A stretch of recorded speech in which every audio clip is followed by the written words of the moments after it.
Hello, welcome back to my Advent calendar. Today's the 22nd of December, and we're going to read today again from the Imitation of Christ, this time the 9th chapter. Wanting no share in comfort. It is not hard to spurn human consolation when we have the divine. It is, however, a very great thing indeed to be able to live without either divine or human comforting, and for the honor of God willingly to endure this exile of heart, not to seek oneself in anything, and to think nothing of one's own merit. Does it matter much if at the coming of grace you are cheerful and devout? This is an hour desired by all, for he whom the grace of God sustains travels easily enough. What wonder he feels no burden when he borne up by the Almighty and led on the supreme guide, for we are always glad to have something to comfort us, and only with difficulty does a man divest himself of self. The holy martyr Lawrence, with his priest, conquered the world because he despised everything in it that seemed pleasing to him, and for the love of Christ patiently suffered the great high priest of God, Sixtus, whom he loved dearly, to be taken from him. Thus, by his love for the Creator, he overcame the love of men and chose instead of human consolation the good pleasures of God. So you too must learn to part with an intimate and much-needed friend for the love of God. Do not take it to heart when you are deserted by a friend, knowing that in the end you must all be parted from one another.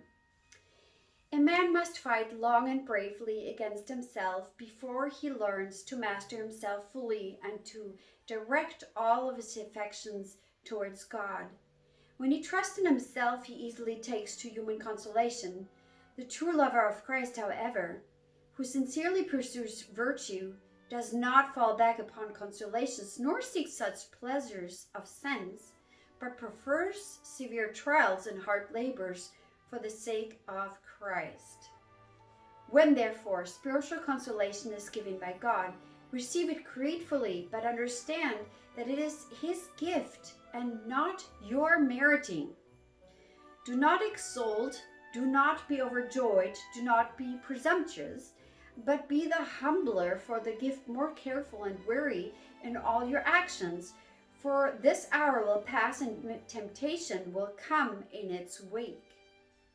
When consolation is taken away, do not at once despair, but wait humbly and patiently for the heavenly visit, since God can restore to you more abundant solace. This is neither new nor strange to one who knows God's ways, for such change of fortune often visits the great saints and prophets of old. Thus there was one who, when grace was with him, declared, "In my prosperity," I said, "I shall never be moved." But when the grace was taken away, he adds that he experienced in himself, "Thou didst hide thy face, and I was troubled." Meanwhile, he does not despair, rather he prays more earnestly to the Lord. "To thee, O Lord, I will cry, and I will make supplications to my God." At length he receives the fruit of his prayer, and testifying that he was heard, says, "The Lord has heard, and has heard mercy on me. The Lord became my helper." And how was he helped? "Thou hast turned," he said, "my mourning into joy, and hast surrounded me with gladness." If this is the case with great saints, we who are weak and poor ought not to despair, because we are fervent at times and at other times cold. For the Spirit comes and goes according to his will. Of this the blessed Job declared, "Thou visitest him early in the morning, and thou provest him suddenly." In what can I hope then, or in whom ought I trust, save only in the great mercy of God and in the hope of heavenly grace?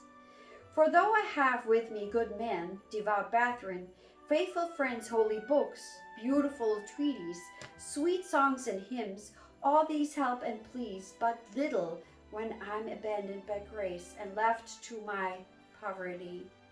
At such times, there's no better remedy than patience and resignation to self, to the will of God.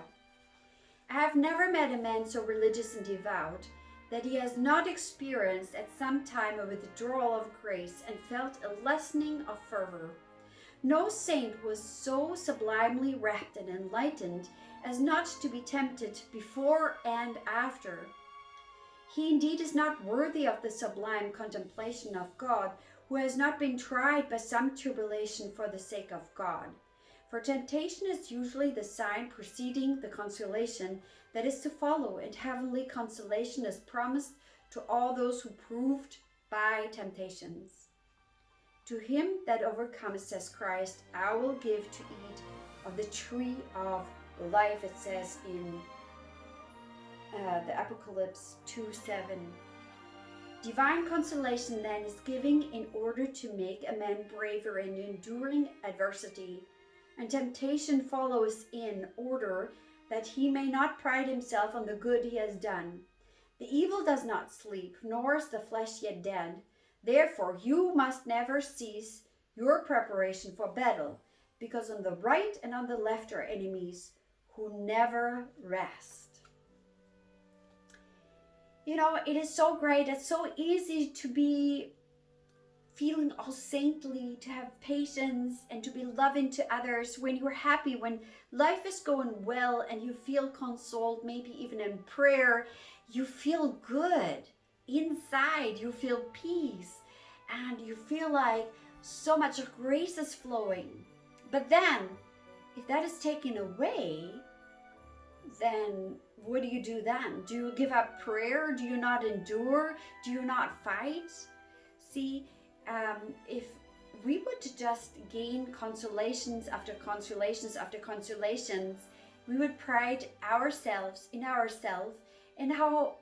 how good we are above others who might not. See, we would think that because we prayed so much, we received that consolation, but that's far from it.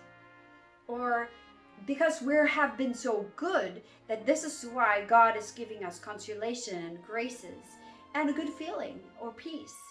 It's not that way though. Grace is independent from our works. Grace is because of the love of God, that we're not deserving it, but He's giving it to us anyway because of His great love for us. So we cannot earn God's love. We cannot earn the graces.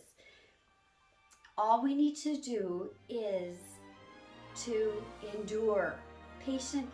So no matter if you're in a tribulation or if in a state of consolation, thank God all the way anyway. And know that the greatest learning and teaching actually comes in the days of tribulation and problems. We grow the most when we have adversity and problems and challenges that we overcome. And if we don't overcome them, it's like we're going around and around and around the mountain over and over again. And we always are meeting the same challenge. The difficult person that you separated from, he comes back in another body, and you have to deal with that same kind of personality over and over again. When are you learning the lesson? Then you're not going around and around and around again, but you can actually go up. So when you have learned the lesson, you're ready to move on. Consolations are given to us because sometimes we feel so weary and so tired. And when it is so needed, the consolations are an encouragement to us to keep on going. And even if they don't come, to still keep on going. Well, I hope you enjoyed this reading and you're going to tune back in tomorrow. God bless you.